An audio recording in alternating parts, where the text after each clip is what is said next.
Qui est le meilleur street basketteur de tous les temps? The Professor, Hot Sauce, Bones ou bien les autres? Laissez-moi vous présenter les monstres de la street. Commençons par Hot Sauce. Comme son nom l'indique, il est toujours on fire et il n'y a pas une seule personne qui n'a pas cuisiné. Ce mec a inventé plus de techniques que le troisième Hokage et tous les moves que tu vois en street, c'est lui qui a commencé à les faire en premier. Le pire, c'est qu'on connaît tous sa légende alors qu'il a joué à une époque où l'info se transmettait de bouche à oreille. L'époque où on te disait qu'un tel s'est fait crosser par un tel, mais tu n'avais pas les images et c'était à toi d'imaginer la scène dans ta tête. Regardez comment il lave. Quand tu joues contre lui, tu sais que tu vas te faire cuisiner. Et la meilleure de ces actions, c'est celle-ci. Vous avez déjà tous vu cette action, mais je suis sûr que vous ne saviez pas que c'était Hot Sauce qui l'avait fait. Il a placé la pire humiliation du street basket de tous les temps. Regardez ça, le pauvre. Sa vie doit être terrible depuis ce jour-là. Avant de continuer, faisons un détour pour voir Zigzag. Zigzag, c'est le genre de joueur qui a un style de jeu clownesque et il te lave en se moquant de toi. Regardez ce qu'il a fait à Corey Sanders, le chouchou de Ball is Life. Peut-être c'est à cause de ça que la NBA, ils n'ont pas voulu signer Corey Sanders, on sait pas. Maintenant, passons à Bones Collector. Vous savez pourquoi on l'appelle Bones Collector? Parce qu'il collectionne les chevilles brisées. Comme on dit, il y a des gens qui sont nés pour réussir.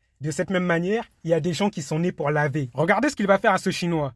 Il a rendu ivre avec que des crosses. Regardez le boucher, on dirait qu'il est sous. Je pense que c'était un entraînement pour le prochain Drunken Master. Maintenant, passons à The Professor, celui que vous connaissez tous, qu'on appelle a.k.a. le vieux qui ne vieillit jamais. Le mec a 40 ans, il a toujours la même tête que quand il avait 20 ans. J'aime pas trop son style de jeu parce que c'est trop robotique, mais cela n'empêche qu'il est l'un des meilleurs street basketteurs de tous les temps. Le mec, il est tellement chaud qu'il est obligé de se déguiser en mec nul pour aller laver des gens. Et là, j'ai un dilemme pour vous. Entre The Professor et Hot Sauce, c'est qui le plus fort? Maintenant, passons au plus gros morceau. Troy Escalade Jackson. Ce mec a réussi à faire le combo impossible. Il était avocat dans la vie de tous les jours, il pesait plus de 180 kilos et il faisait du streetball. Le mec était tellement balèze qu'on était obligé de dire qu'il pèse dans le game. Mais malgré sa pulposité, il avait de l'agilité. Regardez comment il est drive comme des petits sucres. Mais en même temps, qui peut se mettre sur le chemin d'un mec de 180 kilos qui drive? Que ce soit Hot Sauce, qui était SDF et qui s'en est sorti grâce au basket, The Professor, qui n'avait pas le physique pour percer, ou bien Troy Escalade Jackson, qui a réussi à percer malgré sa pulposité, cela nous prouve que personne n'a d'excuse pour ne pas être fort.